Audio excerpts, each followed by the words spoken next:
जय हिंद दोस्तों, आप सभी लोगों का हमारे द पढ़ाई करो चैनल में बहुत बहुत स्वागत है। फ्रेंड्स, इसमें हम एनसीईआरटी क्लास 6 to 12 तक का साइंस देखेंगे। आपका कोई भी छूट नहीं पाएगा, कोई भी टॉपिक जो साइंस से रिलेटेड है, और ये बहुत ही इंपॉर्टेंट है हर एग्ज़ाम के पर्पज़ से। ठीक है, चाहे वो बीपीएससी हो, बिहार दारोगा हो, या फिर आपका कांस्टेबल हो, या फिर आपका जेपीएससी हो, जेएसएससी हो, किसी के लिए भी ये बहुत इंपॉर्टेंट है यूपीएससी तक।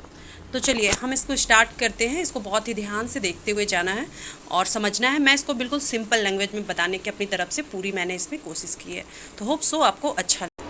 तो चलिए फ्रेंड्स, हम स्टार्ट करेंगे। ये क्लास 6 का साइंस है, इसका फर्स्ट चैप्टर है भोजन यह कहाँ से आता है। फ्रेंड्स, जब आप इसको कर लोगे तो आपको खुद फील हो जाएगा कि हाँ, एनसीईआरटी का सारा क्वेश्चन आप जो है टैकल कर पा रहे हो। अभी हर एग्जाम में एनसीईआरटी से ही क्वेश्चन ज़्यादातर होता है, तो इसलिए इसको करना बहुत ज़रूरी है।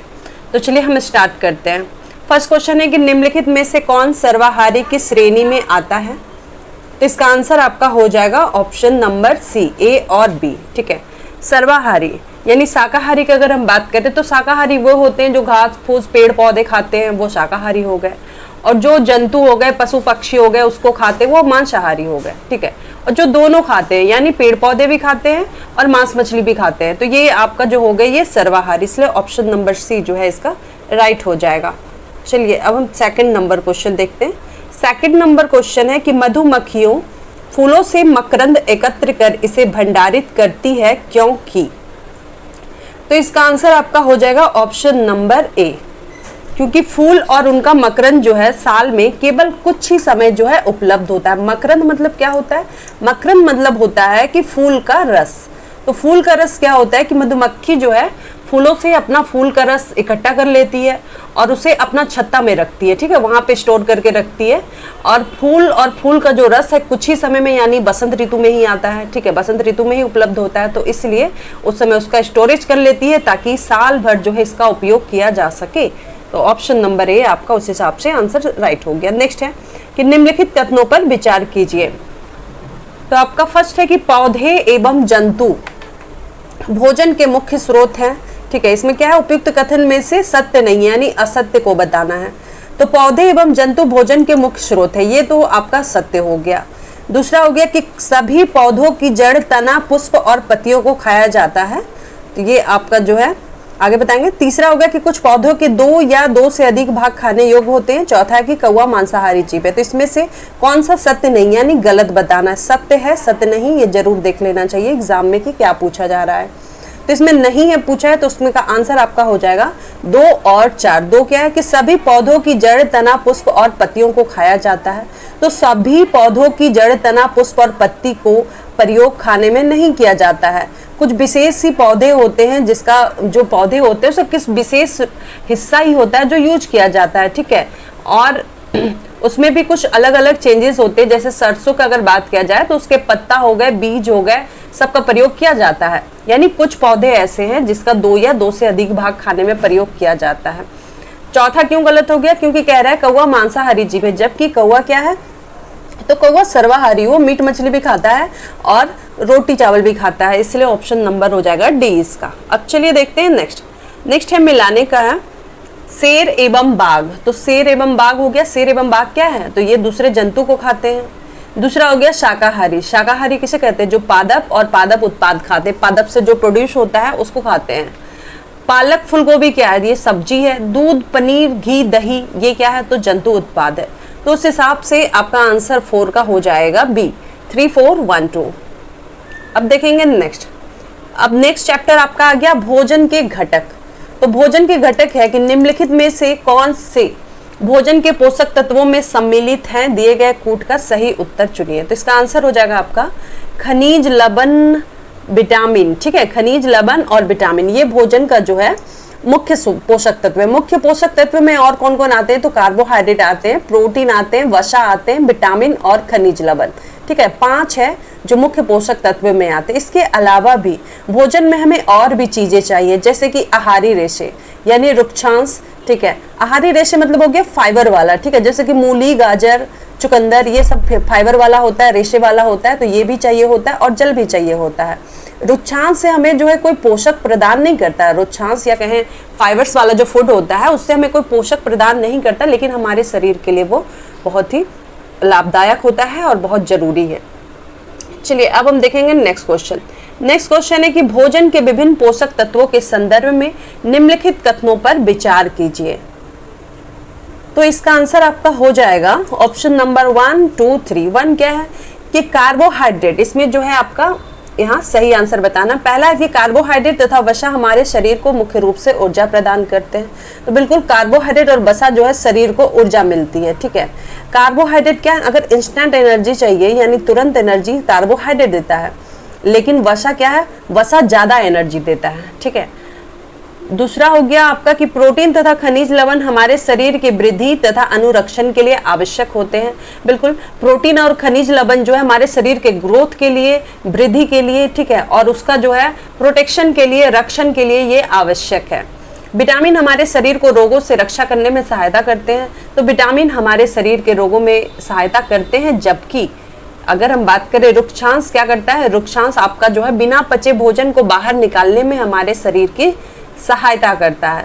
तो आपका जो है आंसर हो गया ऑप्शन नंबर डी। अब हम देखेंगे नेक्स्ट, कार्बोहाइड्रेट के विभिन्न प्रकारों के संदर्भ में निम्नलिखित पर विचार कीजिए, ठीक है। अमीनो अम्ल, मंड और शर्करा। तो इसका आंसर आपका हो जाएगा ऑप्शन नंबर ए, ठीक है। एक इसमें क्या पूछा है, कार्बोहाइड्रेट का प्रकार नहीं है, तो अमीनो एसिड जो है वो आपका कार्बोहाइड्रेट का प्रकार नहीं है, ठीक है। और आपका जो है मंड हो गया स्टार्च और ग्लूकोज, शर्करा यानी ग्लूकोज, तो ये आपका जो है कार्बोहाइड्रेट का प्रकार है, ठीक है। तो कार्बोहाइड्रेट बहुत तरीके के होते हैं हमारे भोजन में जो पाए जाते हैं। जो मेन कार्बोहाइड्रेट होते हैं वो होते हैं स्टार्च या मंड, शर्करा यानी ग्लूकोज होते हैं। अमीनो एसिड क्या होता है, तो ये प्रोटीन होता है। नेक्स्ट है हमारा कि वसा भोजन का एक महत्वपूर्ण घटक है। वसा के संदर्भ में निम्नलिखित कथनों पर विचार कीजिए। तो इसमें हम देखेंगे कि कौन सा सही है। तो आपका पहला है कि भोजन में वसा की अत्यधिक मात्रा मोटापे का कारण बनती, बिल्कुल सही है। अगर घी तेल हमने ज्यादा खाना स्टार्ट कर दिया तो मोटापे का कारण बन जाएगा, है ना। दूसरा हो गया कि वसा शरीर को ऊर्जा प्रदान करती, बिल्कुल वसा शरीर को ऊर्जा प्रदान करती। तीसरा है कि वसा की तुलना में कार्बोहाइड्रेट की समान मात्रा से हमें अधिक ऊर्जा प्राप्त होती है। तो ये गलत है, क्योंकि वसा से हमें जो है अधिक ऊर्जा प्राप्त होती है, कार्बोहाइड्रेट से हमें तुरंत ऊर्जा प्राप्त होती है, ना कि अधिक ऊर्जा प्राप्त होती है। तो इसलिए आपका 3 नंबर गलत हो जाएगा। तो आपका आंसर हो गया ऑप्शन नंबर बी, केवल 1 और 2। अब नेक्स्ट देखेंगे। नेक्स्ट है कि पोषक तत्वों के अलावा जल भी भोजन का हिस्सा होता है। इस रूप में जल के संदर्भ में निम्नलिखित कथनों पर विचार कीजिए। तो आपका ये दिया हुआ है, ऑप्शन है आपका ये 1, 2 दोनों। तो इसका हम देखेंगे क्या सही होगा, ठीक है। तो पहला है कि कुछ सीमा तक शरीर के लिए आवश्यक जल की पूर्ति खाद्य पदार्थों में उपस्थित जल से हो जाती है, ठीक है। तो ये आपका जो है सही हो गया, ठीक है। और दूसरी अगर हम बात करें कि तो क्या होता है, शरीर को जितना जल का आवश्यकता होती है, तो जब हम कुछ खाना इस तरीके का खाते हैं तो उस वस्तु से हमें जल प्राप्त होता है, ठीक है, जिन्हें जो हम द्रव के रूप में लेते हैं, जैसे कि जल हो गया, दूध हो गया, चाय हो गया, इससे हमें जल मिलता है, ठीक है।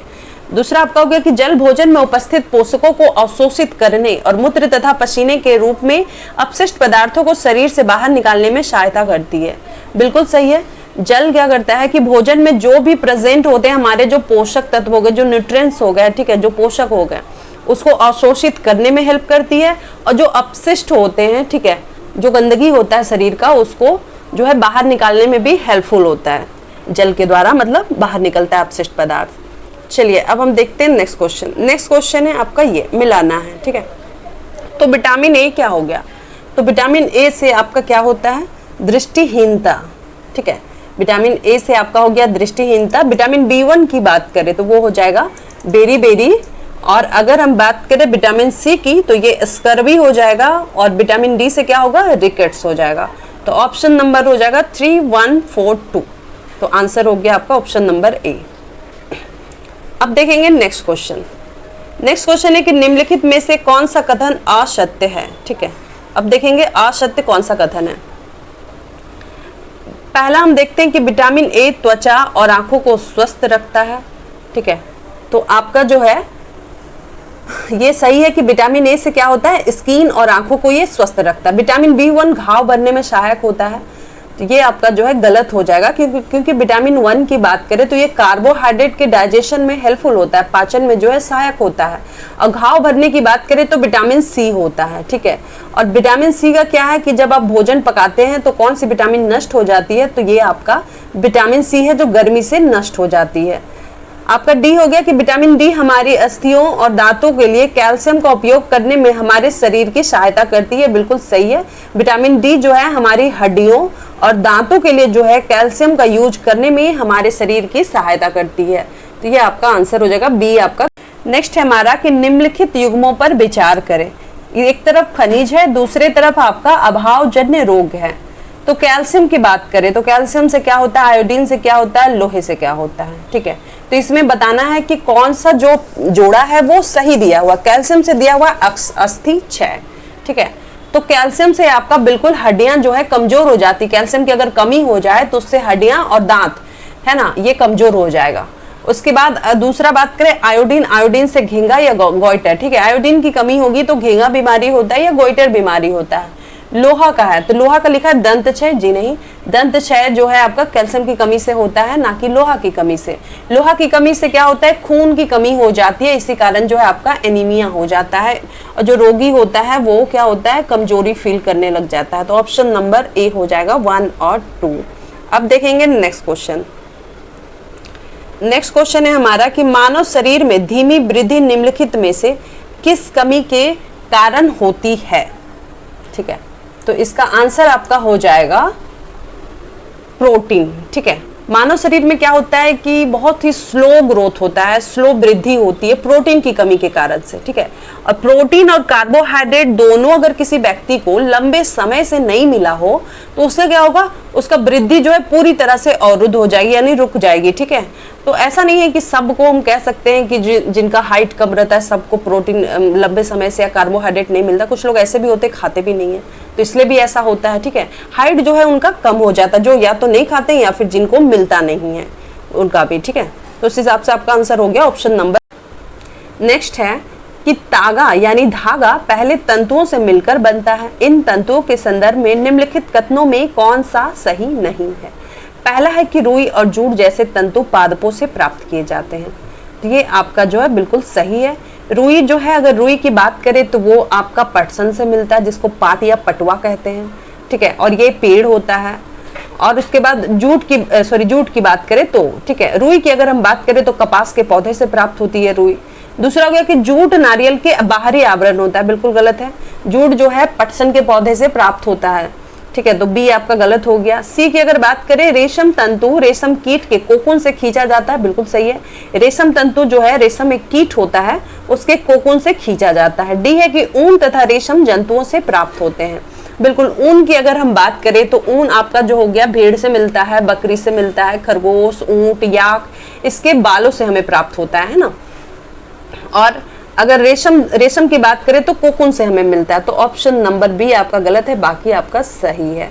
अब देखेंगे नेक्स्ट है कि निम्नलिखित पर विचार कीजिए, ठीक है। इसमें है कि फ्लैक्स, पॉलिस्टर, नायलॉन, एक्रिलिक, रेशम उपयुक्त तंतुओं में से कौन से संश्लिष्ट तंतु के उदाहरण हैं, ठीक है। तो संश्लिष्ट तंतु मतलब क्या होता है, पहली बात तो ये हम संश्लिष्ट का मतलब होता है कि जो वो क्या होता है कि वो ऐसा रासायनिक पदार्थ से बनता है तंतु जिसका स्रोत जो है ना पादप होता है, यानी ना पेड़ पौधा से उसको प्राप्त किया जा सकता है, ना जंतु से ही, ठीक है। वो जो है मानव निर्मित होता है, कह सकते हैं। तो ये आपका जो हो जाएगा वो हो जाएगा आपका संश्लिष्ट या सिंथेसाइज्ड, ठीक है। सिंथेसाइज्ड आपका जो हो गया ये तंतु, ठीक है, संश्लिष्ट तंतु। तो इसमें आपका आंसर कौन कौन सा है जो संश्लिष्ट तंतु का उदाहरण है। तो आपका आंसर हो जाएगा इसका पॉलिस्टर, नायलॉन और एक्रिलिक, ठीक है। रेशम तो हमें पता ही है कि कोकून से प्राप्त होता है, ठीक है। अगर फ्लैक्स की बात करें, फ्लैक्स जो है आपका जूट को कहा जाता है, ठीक है। कपास हो या जूट को फ्लैक्स कहते हैं। तो ये सब हमें जो कहाँ से मिलता है, पेड़ पौधे से मिलता है। तो ऑप्शन नंबर इसलिए आपका सही हो जाएगा बी, 2, 3 और 4। चलिए अब हम देखते हैं आगे। भारत में पटसन यानी जूट की खेती प्रमुख रूप से की जाती है। तो कहाँ कहाँ जो है भारत में पटसन की खेती जो है की जाती है, ठीक है। तो ये आपका हो जाएगा पश्चिम बंगाल में होती है, बिहार में होती है और असम में, केरल में नहीं होता है। ठीक है, पश्चिम बंगाल, बिहार और आपका जो है असम में होता है। पटसन का जो खेती है वो वर्षा ऋतु में किया जाता है। ठीक है, तो आपका हो गया ऑप्शन नंबर सी। अब हम देखेंगे नेक्स्ट। तो नेक्स्ट क्वेश्चन हमारा है कि निम्नलिखित कथनों पर विचार कीजिए। पहला है आपका कि पटसन जो है पादप को पुष्पन अवस्था में काटते हैं। दूसरा है कि पटसन के तनों को कुछ दिनों तक जल में डुबो कर रखते हैं, बिल्कुल। तीसरा हो गया कि रेशे से तागा बनाने की प्रक्रिया को कताई कहते हैं। तो इसमें से कौन सा सही है? तो आपका जो इसमें से है वो तीनों सही है। ठीक है, पटसन पादप को जो है पुष्पन अवस्था में काटते, जब मतलब वो यंग रहता है, जब उसमें फूल निकलता है तो उसी अवस्था में उसको काट लिया जाता है। और फसल कटाई के बाद क्या होता है कि पेड़ पौधा का जो तना है उसको कुछ दिन तक जल में उस तने को डुबा कर रखा जाता है, और जल में डुबाने से उसका तना क्या होगा, गल जाएगा। अब पटसन जो है, पटसन को क्या किया जाता है, तंतुओं को पृथक अलग कर लिया जाता है। ठीक है, पटसन को जो है उसको अलग कर लिया जाता है और उसका फिर कताई किया जाता है। कताई करके उसको रुई बनाया जाता है। रुई को फिर रेशा जो खींच करके उसमें ऐंठा जाता है, तो ये रेशे आसपास हो जाते हैं और ये तागा का निर्माण करते हैं। तो ऑप्शन नंबर डी इसका आंसर सही है। अब हम देखेंगे नेक्स्ट। देखिए, अब हम आगे चौथा चैप्टर। ठीक है, वस्तुओं के समूह बनाना। तो निम्नलिखित पर हमें जो है विचार करना है। ऑक्सीजन हो गया, सिरका हो गया, मिट्टी का तेल हो गया, नींबू का रस। तो इसमें से कौन सा जल में घुलनशील है, कौन सा जल में पूरे तरीके से घुल जाएगा और कौन सा जो है नहीं घुलेगा, वो हम देखेंगे। ठीक है, तो इसका आपका हो जाएगा कौन कौन है। ऑक्सीजन आपका जल में पूरे तरीके से घुल जाएगा, सिरका भी घुल जाता है। ठीक है, और नींबू का रस। ठीक है, ये तीन जो है जल में पूरे तरीके से घुल जाएगा, लेकिन मिट्टी का तेल जो है आप नहीं घोल पाइएगा, वो नहीं घुल सकता है। ठीक है, तो जो नहीं घुल पाता है उसी को कहते हैं अविलेय। ठीक है, या अनसॉल्यूबल जिसको कहते हैं। ठीक है, और जो आपका घुल जाएगा वो आपका हो जाएगा विलय। ठीक है, सॉल्यूबल। तो ये आपका आंसर हो जाएगा वन का, सॉरी हाँ, ये चैप्टर नंबर 4 का 1 का आपका आंसर हो जाएगा option number C, 1 to 4। Okay, अब चलिए हम आगे देखते हैं। निम्नलिखित पर अब हमें जो है विचार करना है। ठीक है, स्टील का प्लेट हो गया, तेल लगा कागज हो गया, गत्ते का डब्बा हो गया, कांच हो गया। तो इसमें से जो है कौन पारभासी है? ठीक है, यानी ट्रांसलूसेंट जो है इसमें से कौन सा है? तो देखते हैं, पहले हम समझते हैं कि पारदर्शी क्या होता है, अपारदर्शी क्या होता है और पारभासी क्या होता है। पारदर्शी क्या हो जाता है? वैसा पदार्थ, वैसा सब्सटेंस जिसके आर पार जो है हम आराम से देख सकते हैं। तो ये हमारा जो हो जाएगा पारदर्शी हो जाएगा, यानी ट्रांसपेरेंट जिसको कहते हैं, जिसके आर पार देखा जा सकता है। और जिसके आर पार नहीं देखा जा सकता है उसको क्या कहते हैं? उसको कहते हैं अपारदर्शी, यानी ओपेक। ठीक है, उसके आर पार आप नहीं देख सकते हैं।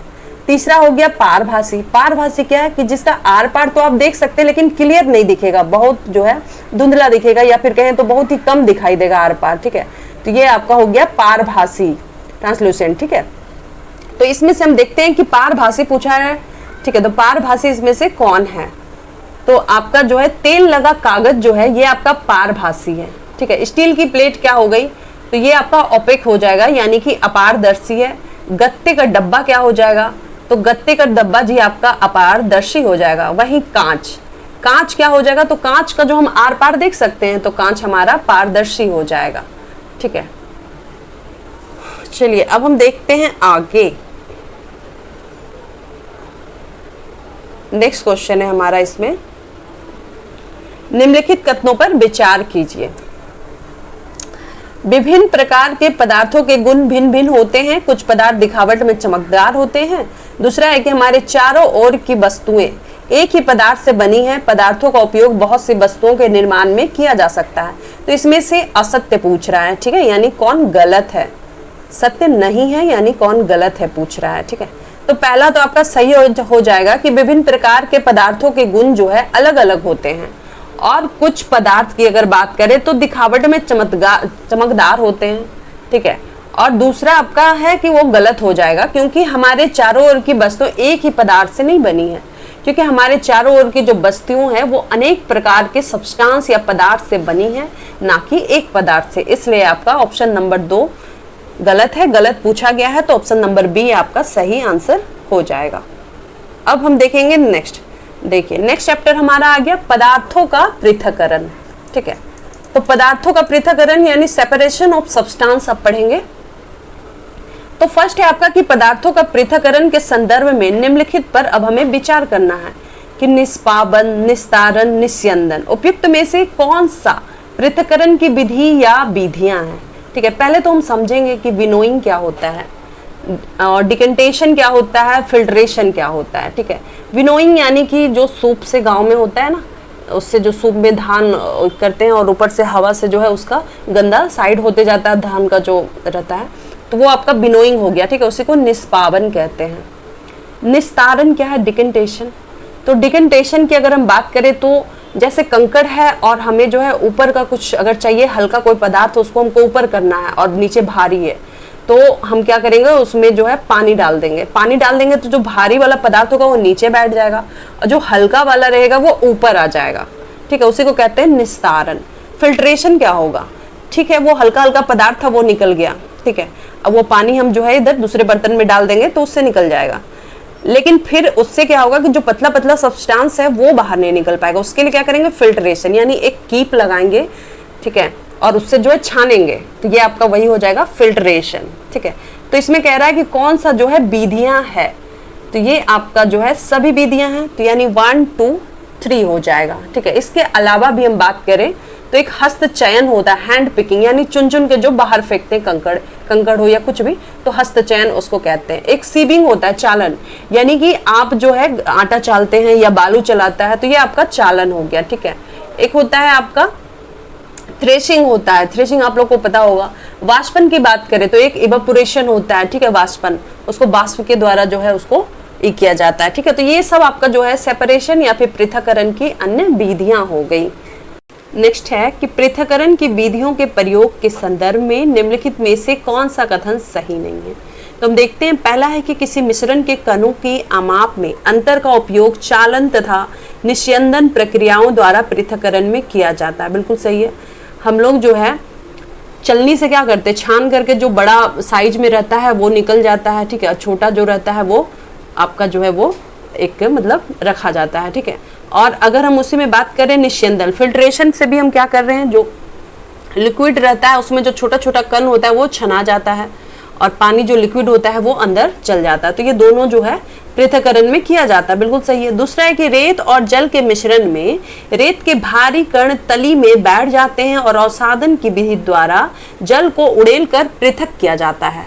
तो ये आपका जो है गलत हो जाएगा, क्योंकि जब रेत और अगर पानी का मिश्रण है तो रेत का भारी कण क्या होगा, वो तली में बैठ जाएगा और उसको अवसादन की विधि के द्वारा नहीं, अवसादन की विधि किसको कहेंगे, जो तली में बैठ जाएगा ना, उसके परत में जो बैठ जाएगा भारी कण, वो आपका अवसादन यानी सेडिमेंटेशन हो गया। ठीक है, और फिर इसी क्या करेंगे कि उड़ेल करके जब अलग कर देंगे किसी बर्तन में, उसको जो है पानी सहित अगर किसी में डालते हैं तो उसको कहते हैं डिकेंटेशन, यानी कि आपको उसका हिंदी में कहते हैं, डिकेंटेशन को हिंदी में कहते हैं क्या, निस्तारण। ठीक है, पानी को जब हम दूसरे बर्तन में डालेंगे उसका, तो उसको कहेंगे निस्तारण। इसलिए ऑप्शन नंबर बी आपका जो है इसमें गलत हो जाएगा। ऑप्शन नंबर सी क्या है कि द्रव तथा उसमें अविलेय पदार्थ के अवयवों को निस्यंदन की विधि द्वारा पृथक किया जाता है। ठीक है, लिक्विड हो गया या उस पानी में या फिर उस लिक्विड में जो घुला हुआ पदार्थ है, पदार्थ में जो अवयव हैं, ठीक है, कुछ गंदगी वगैरह होगा तो उसको जो है निस्यंदन की विधि द्वारा जो है इसको क्या किया जाता है, अलग किया जाता है। हमने अभी भी पढ़ा फिल्ट्रेशन जिसको कहते हैं ना, फिल्टर किया जाता है, उसको छाना जाता है कीप लगा करके। वाष्पन की विधि का प्रयोग द्रव में घुले ठोस को पृथक करने में किया जाता है। ठीक है, तो ये आपका बिल्कुल सही है। वाष्पन में क्या होता है कि लिक्विड में जो घुला हुआ ठोस होता है उसको अलग करने के लिए वाष्पन विधि का प्रयोग किया जाता है। किसी अगर लिक्विड की बात करें उसको वेपर में चेंज करना है या द्रव को वाष्प में चेंज करना है तो उसी प्रक्रिया को आप क्या कहेंगे, वाष्पन कहेंगे। चलिए अब हम देखते हैं आगे। नेक्स्ट है कि जिस विलयन यानी सॉल्यूशन में कोई पदार्थ एक सीमा के बाद और अधिक ना घोला जा सके, ऐसा विलयन निम्नलिखित में से क्या कहलाता है। ठीक है, तो वो आपका कहला जाएगा संतृप्त विलयन, यानी कि वो तृप्त हो चुका है, उसको जितना चाहिए था उसको मिल चुका है। ठीक है, तो वो आपका क्या कहला जाएगा, संतृप्त विलयन। ठीक है, ये आप कहते हैं सैचुरेटेड सॉल्यूशन। ठीक है, असंतृप्त विलयन क्या होता है कि अभी उसको और चाहिए, यानी वो तृप्त नहीं हुआ। हिंदी में अगर समझा जाए तो यानी कि उसको अभी संतुष्टि नहीं मिला है, उसको और चाहिए, तो असंतृप्त विलयन हो जाएगा। ठीक है, तो ये हो गया। अब हम देखेंगे आगे, तो आपका इसका आंसर हो जाएगा संतृप्त विलयन, यानी कोई पदार्थ एक सीमा के बाद और अधिक घोला नहीं जा सकता है, तो वो कहला जाएगा कि संतृप्त हो चुका है, वो संतुष्ट हो चुका है। तो ऑप्शन नंबर ए आपका हो जाएगा इसका आंसर। नेक्स्ट है कि किसी पदार्थ के विलयन को गर्म करने से उसकी विलयता पर निम्नलिखित में से क्या प्रभाव पड़ता है। ये क्वेश्चन आपका आता रहता है फ्रेंड्स, है ना, कि अगर किसी पदार्थ का जो विलयन है उसका सॉल्यूशन को अगर आप गर्म करते हैं, उसके विलयन को गर्म करते हैं, तो उसकी विलयता पर क्या प्रभाव पड़ेगा। तो विलयन का तापमान बढ़ने पर उसकी विलयता भी बढ़ेगी। ठीक है, जितना आप अगर किसी चीज को घोल रहे हैं और गर्म पानी में अगर उसको घोल रहे हैं, ठीक है, या फिर आपने चढ़ा दिया डाल के, मान लीजिए नमक ही आपने पानी में डाल दिया नमक, और उसको जो है आपने गैस पे चढ़ा दिया, तो उससे आपका क्या होगा, जितना टेम्परेचर बढ़ेगा उतना जल्दी घुल जाएगा। तो ये बस सिंपल सा चीज़ है, इसको समझना चाहिए। तो ये आपका आंसर हो जाएगा बढ़ती है। ठीक है, अब चलिए हम देखते हैं नेक्स्ट क्वेश्चन।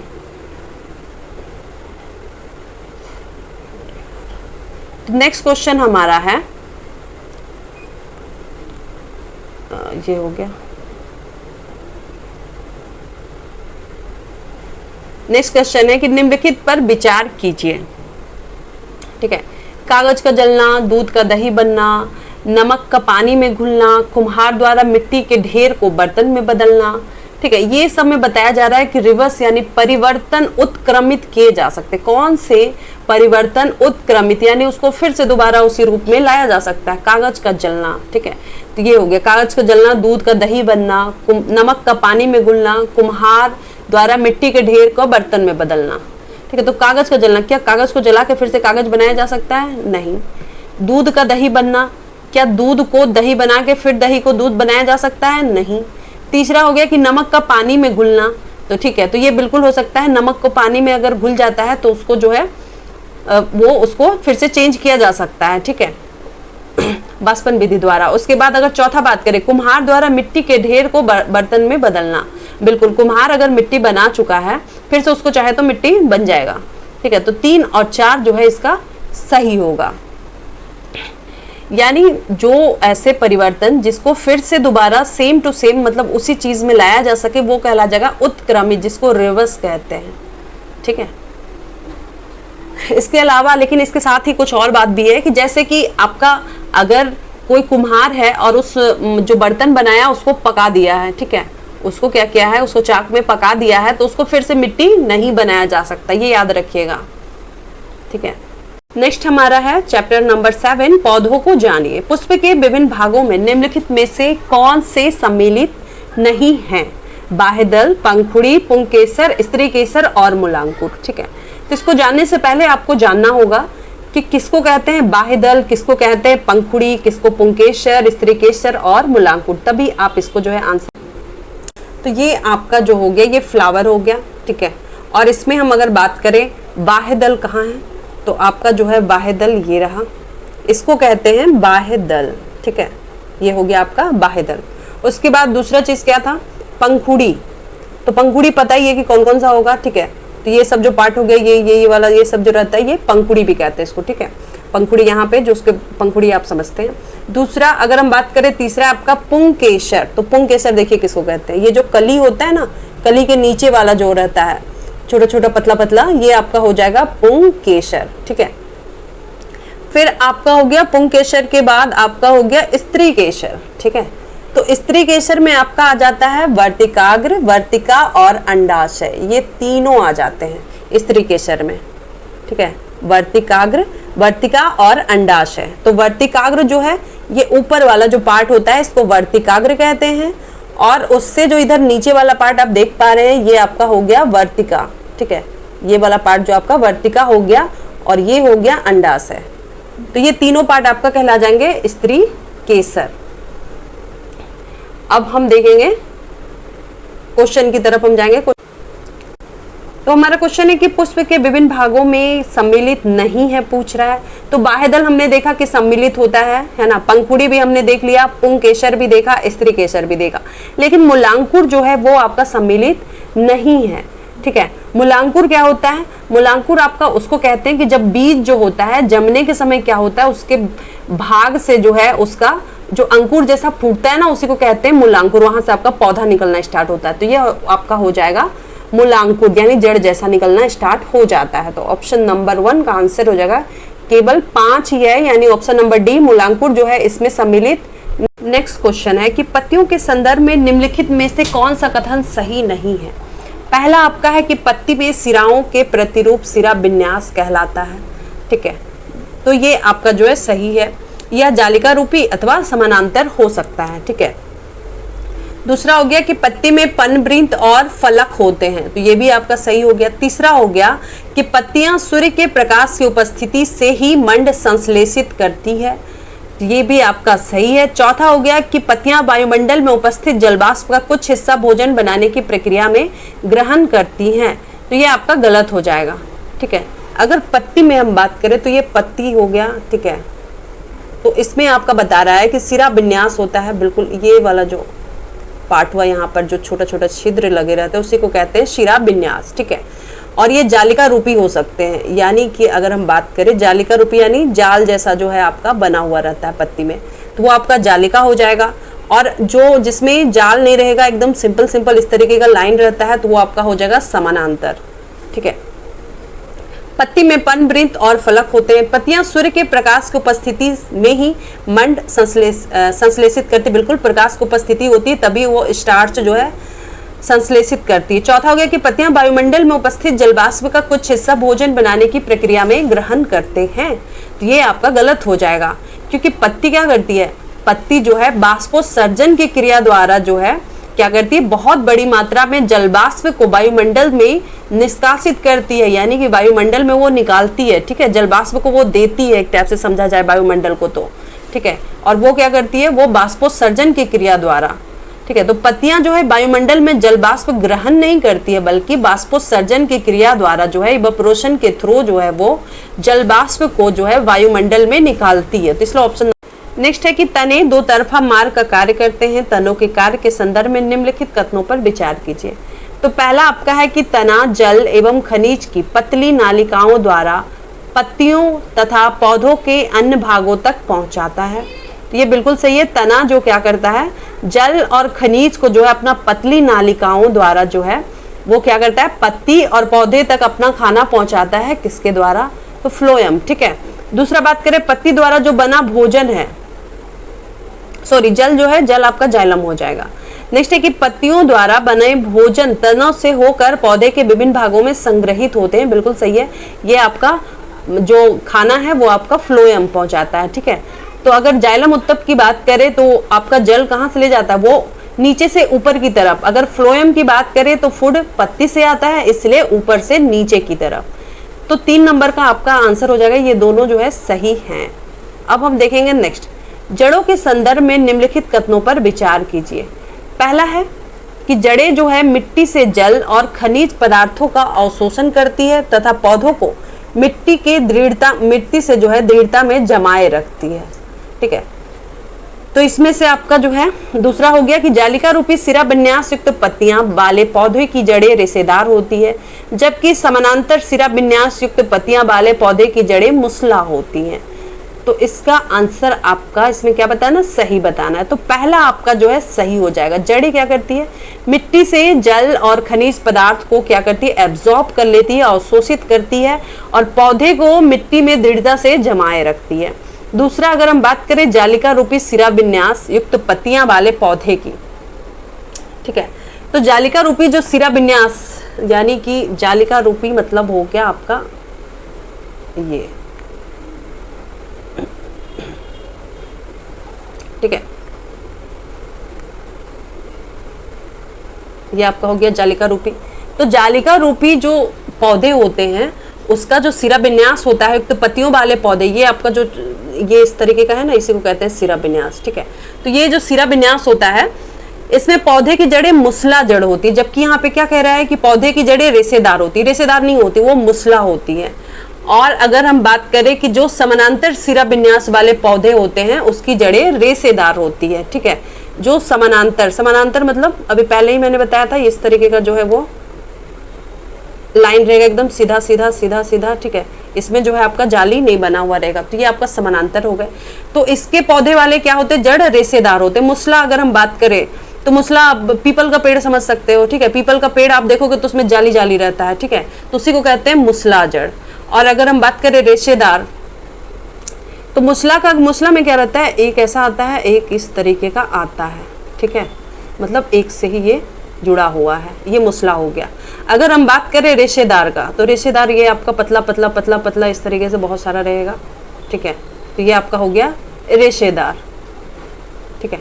तो जो जिसकी पत्तियों में क्या, पीपल का पेड़ क्या होता है, पीपल का पेड़ एक बड़ा मोटा सा आता है और उसी से जो है आपका सब निकलता है, तो ये आपका हो जाएगा पीपल का पेड़ ही समझ लीजिएगा, तो जालिका वाला हो जाएगा। और अगर हम बात करें समानांतर पत्ती वाला, तो ये आपका हो गया, यानी एक से पतला पतला पतला पतला ढेर सारा इस तरीके से निकल रहा है, तो ये आपका हो जाएगा समानांतर वाला, ठीक है। चलिए अब हम देखते हैं नेक्स्ट क्वेश्चन। तो हमारा नेक्स्ट क्वेश्चन है कि निम्नलिखित में से कौन एक जड़ नहीं है, ठीक है। तो ये हम लोग जानते हैं कि आलू जो है क्या है, आलू एक तना है, आलू जड़ नहीं है, ठीक है। जबकि गाजर की बात की जाए, मूली, सलजम, शकरकंद, टेपियोका, ये क्या है, ये जड़ है। इनको हम खाने में जो है जड़ का ही इसका यूज करते हैं, तो इसलिए ये आपका जड़ हो जाएगा। अब नेक्स्ट है, निम्नलिखित में से कौन से प्रकाश संश्लेषण की क्रिया के लिए आवश्यक है, ठीक है। तो नीचे दिए गए कूट की सहायता से सही उत्तर हमें चुनना है। तो हम देखते हैं, आपका हो गया क्लोरोफिल, कार्बन डाइऑक्साइड, ऑक्सीजन, जल, प्रकाश। तो 6 का आपका आंसर हो जाएगा क्लोरोफिल चाहिए, कार्बन डाइऑक्साइड भी चाहिए, जल भी चाहिए और प्रकाश भी चाहिए, लेकिन ऑक्सीजन हमें नहीं चाहिए, ठीक है। पत्तियां क्या होती है, जो प्रकाश होती है लाइट से, ठीक है, पत्तियां प्रकाश और हरे रंग के पदार्थ जिसको क्लोरोफिल कहते हैं, उसके प्रेजेंस में, उसके उपस्थिति में अपना भोजन बनाती है। और इस प्रक्रिया में वो जल, कार्बन डाइऑक्साइड का क्या करते हैं, यूज करती है। तो इसी प्रोसेस को हम कहते हैं फोटोसिंथेसिस या फिर प्रकाश संश्लेषण, ठीक है। और इस प्रोसेस से ऑक्सीजन क्या, ऑक्सीजन को यूज नहीं करती, वो ऑक्सीजन जो है रिड्यूस करती है, यानी ऑक्सीजन निष्कासित करती है। तो पत्तियों द्वारा संश्लेषित भोजन क्या होते हैं, पौधे के विभिन्न भागों में मंड के रूप में संग्रहित हो जाते हैं, ठीक है। पत्तियों द्वारा जो संश्लेषित भोजन होते हैं, अंततः क्या होता है कि पौधे के अलग अलग भागों में स्टार्च के रूप में वो कलेक्ट हो जाता है, ये पॉइंट याद रखिएगा। तो ये ऑप्शन नंबर जो आपका क्या हो जाएगा 1 2 4 5, ऑप्शन नंबर सी। अब हमारा आ गया नेक्स्ट चैप्टर, ठीक है, शरीर में गति। शरीर में गति चैप्टर नंबर 8। इसमें क्या है कि सूची 1 को सूची 2 से जो है हमें मिलाना है। धुराग्र संधि यानी पाइवोट जॉइंट, इसका इंग्लिश भी याद रखिएगा। दूसरा आपका हो गया अचल संधि यानी फिक्स जॉइंट। तीसरा हो गया कंदुक खलिका संधि यानी बॉल एंड सॉकेट जॉइंट हो गया। चौथा हो गया हिंज संधि, ठीक है। तो हिंज संधि जो है आपका हो गया हिंज जॉइंट जिसको कहते हैं। तो इसमें क्या होता है, पहले हम जानेंगे कि इसको क्या है क्या नहीं है, ठीक है। बोन और जो कार्टिलेज होते हैं, ठीक है, अस्थि और उपास्थि क्या होता है, मानव कंकाल बनाता है। और कंकाल जो है शरीर को क्या देता है, स्ट्रक्चर देता है, यानी आकृति देता है। और चलने में ये क्या करता है, हेल्पफुल होता है, ठीक है। और जो हमारा इंटरनल ऑर्गन है, आंतरिक अंग जो है, अंदर के अंग जो हैं, उसकी ये प्रोटेक्ट करता है, सुरक्षा करता है। मानव कंकाल में बात करें तो खोपड़ी, मेरुदंड हो गया, पसलियां हो गई, वक्ष की अस्थियां हो गई, जिसको अस्थियां हो गई। उसके बाद फिर बात करें कंधा हो गया, ठीक है। ये सब जो है मानव कंकाल का अलग अलग जो है ये संधि होता है। तो हम देखेंगे पहले धुराग्र संधि क्या होता है। धुराग्र संधि ये होता है कि गर्दन और सिर को, ठीक है, गर्दन और हमारे सिर को जो जोड़ने वाली संधि है, ठीक है, जॉइंट है, संधि यानी जॉइंट। तो जॉइंट जो है जो हमारा गला और सिर को जो जोड़ती है वो हमारा कहला जाती है धुराग्र संधि, जिसको इंग्लिश में कहते हैं पाइवोटल जॉइंट, ठीक है। तो आपका हो जाएगा धुराग्र संधि। धुराग्र संधि में क्या होता है कि एक छल्ले में घूमती है, ठीक है, ये बेलनाकार जो है एक छल्ले में घूमती है, ठीक है। उसके बाद अगर हम दूसरे नंबर पे बात करें अस्थियों के बीच की कुछ, अगर हम गर्दन और सिर की बात कर ले तो उसको चारों तरफ हम लोग नहीं घुमा सकते, चारों तरफ घुमा देंगे तो फिर तो हमें भूत कहा जाएगा, है ना, तो ये नहीं होगा। तो इस वही चीज है कि धुराग्र संधि एक बस एक छल्ला में धीरे धीरे धीरे धीरे ये जो है इस तरीके से घूमती है, एक साथ स्पीड से उसको घुमाया नहीं जा सकता। अचल संधि, अब फिक्स जॉइंट क्या होता है, नाम से ही पता चल रहा है फिक्स होगा वो, यानी वो इधर ना होगा ना उधर होगा, ठीक है। तो अचल अचल संधि क्या होता है? अचल संधि में आपका हो गया कि अस्थियों के बीच जो है कुछ ऐसा जॉइंट होता है जो मूवमेंट नहीं कर सकता है, जो हिल डुल जो है हिल भी नहीं सकता है, ठीक है, उसी को अचल संधि कहते हैं। जैसे कि बात करें ऊपर का जबड़ा का बात कर लीजिए, या जो हमारा कपाल है उसके बीच का जो जॉइंट है उसको आप हिला नहीं सकते, तो ये आपका हो गया फिक्स है, यानी जॉइंट संधि या फिर कहें अचल संधि, ठीक है। तीसरा आपका हो गया कंदुक खलिका संधि। कंदुक खलिका यानी बॉल एंड सॉकेट।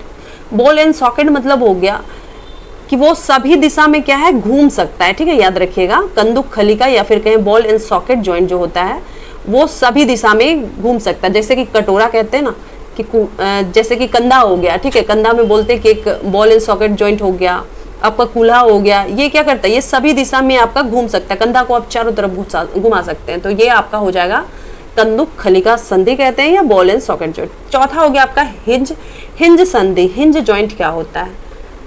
तो हिंज जॉइंट क्या होता है, कोहनी और घुटने का जो जॉइंट होता है उसी को कहते हैं, वो क्या करता है, एक ही दिशा में घूमता है। हिंज वाला जो होता है वो सिर्फ एक दिशा में घूमता है।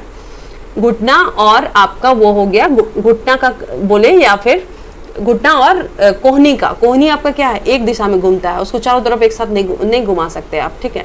घुटना को भी चारों तरफ मतलब राउंड राउंड नहीं घुमा सकते, गोल गोल, तो ये आपका हिंज संधि हो गया, ठीक है। चलिए अब हम देखेंगे, तो इसका आंसर आपका हो जाएगा धुराग्र। क्या हुआ, तो धुराग्र हमने देखा कि धुराग्र जो है हमने क्या देखा कि गर्दन और सिर को जो जोड़ने वाली जॉइंट है वो आपका हो जाएगी धुराग्र। अचल संधि क्या देखा, एकदम फिक्स होती है, यानी कि गति नहीं करने वाली संधि, 4 हो जाएगा उसका। कंदुक खलिका संधि बॉल एंड सॉकेट में हमने क्या देखा, तो बॉल एवं सॉकेट में हमने देखा कि बॉल एंड सॉकेट में हमने क्या देखा, तो उसमें हमने देखा कि सभी दिशा में वो घूमेगा। बॉल एंड सॉकेट जो होता है कंदुक खलिका वो सभी दिशा में घूमे। हिंज संधि में हमने क्या देखा, हमने हिंज संधि में हमने क्या देखा, तो हिंज संधि में हमने देखा कि एक दिशा में गति करने वाली संधि हो गई। तो उस हिसाब से आपका आंसर क्या हो जाएगा, तो उस हिसाब से आपका हो जाएगा ऑप्शन नंबर डी, ठीक है। अब देखेंगे नेक्स्ट कि मानव शरीर की पेशियों के संदर्भ में निम्नलिखित कथनों पर विचार कीजिए, ठीक है। तो पहला आपका उसमें क्या है कि संकुचन की अवस्था में पेशी छोटी, कठोर एवं मोटी हो जाती है, अस्थि को खींचती है। यानी संकुचन यानी कॉन्ट्रैक्शन की बात हो रही है। तो संकुचन में क्या होता है, जब हमारा सिकुड़ने की अवस्था में बोल रहा है, उसका जो पेशी है उसका मसल जो है छोटा हो जाता है, कठोर हो जाता है, मोटा हो जाता है और अस्थि को खींचती है, यानी हड्डी को जो है खींचती है। दूसरा कह रहा है कि जो मसल्स होते हैं उसके जोड़े के एक साथ सिकुड़ने एवं फैलने से अस्थियां गति करती है। तो इसमें से आपका कौन सा कथन सही है, तो आपका आंसर हो जाएगा ऑप्शन नंबर ए, केवल एक सही है, ठीक है। जब सिकुड़ने की अवस्था में क्या होता है, मसल्स हमारा छोटा हो जाता है, कठोर हो जाता है और मोटा हो जाता है और हड्डी को ये खींचता है, ठीक है। दूसरा आपका गलत हो गया कि पेशियों के जोड़े के एक साथ सिकुड़ने एवं फैलने से अस्थियां गति करती है, गलत है, ठीक है। एक साथ सिकुड़ने फैलने से हड्डियों को जो है गति करने का मौका नहीं मिलेगा।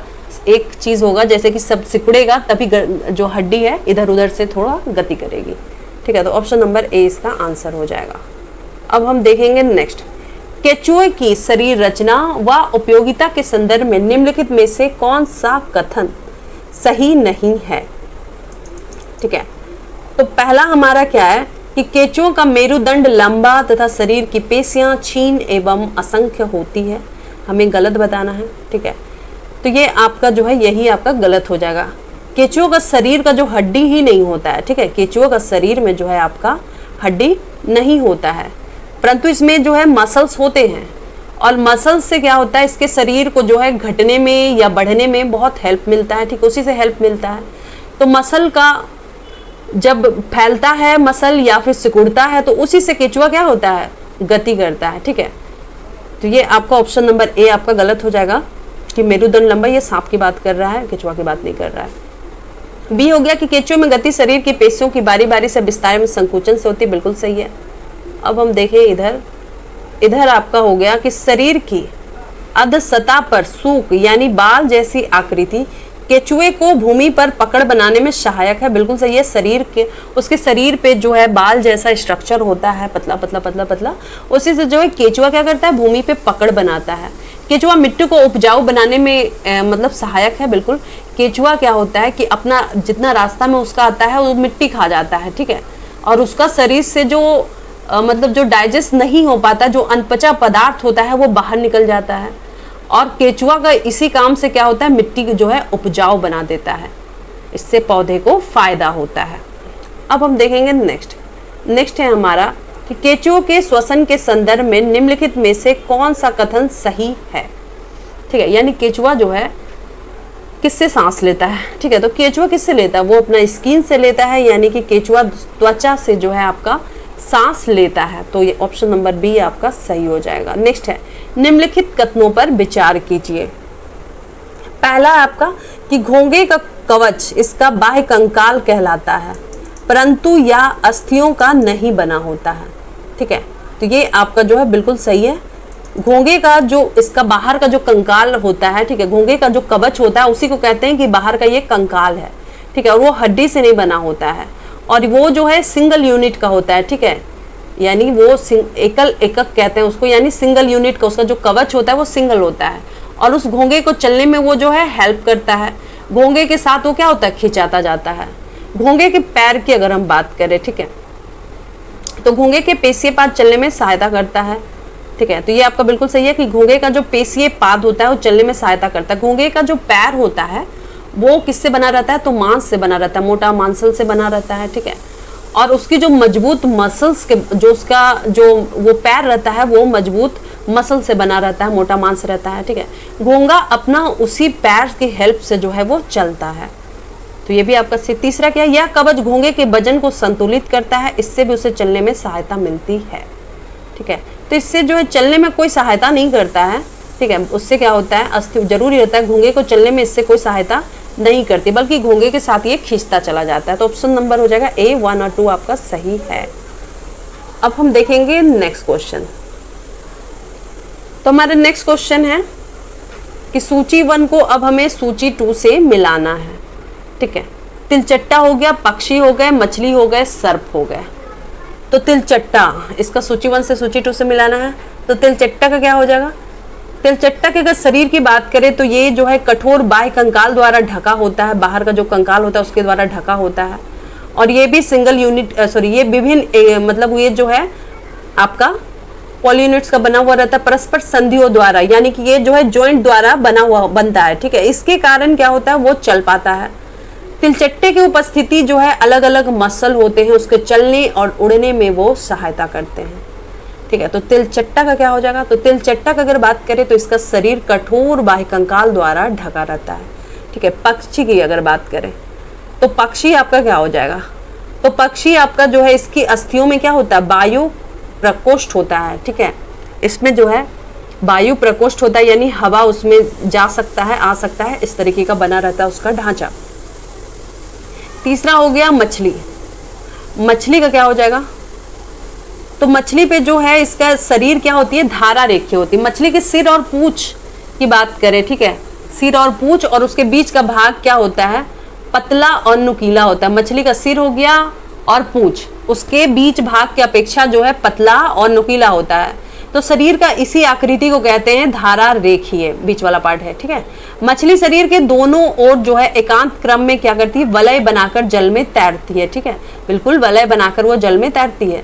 तो आपका हो जाएगा धारा रेखीय। सर्प की बात करें तो सर्प क्या है, इसके शरीर में क्या होता है, अनेक लूप में मुड़ा होता है। तो ये सर्प का जो है मेरुदंड लंबा होता है, शरीर का मसल जो है वो क्या कमजोर होता है और बहुत सारा होता है, एक दूसरे से ये जुड़ा रहता है। इसका जो शरीर है वो अलग अलग वलय के टाइप में जो है वो मुड़ा हुआ होता है, और आगे जाके जो उसको धक्का देता है इसलिए वो बहुत तेज गति से जो है वो दौड़ने लग जाता है या बहुत तेज गति करता है। ठीक है, सरल रेखा में ये नहीं चल सकता, ये हमें पता है। तो भूमि पर जो है वलयाकार गति करते हुए आगे वो फिसलता है।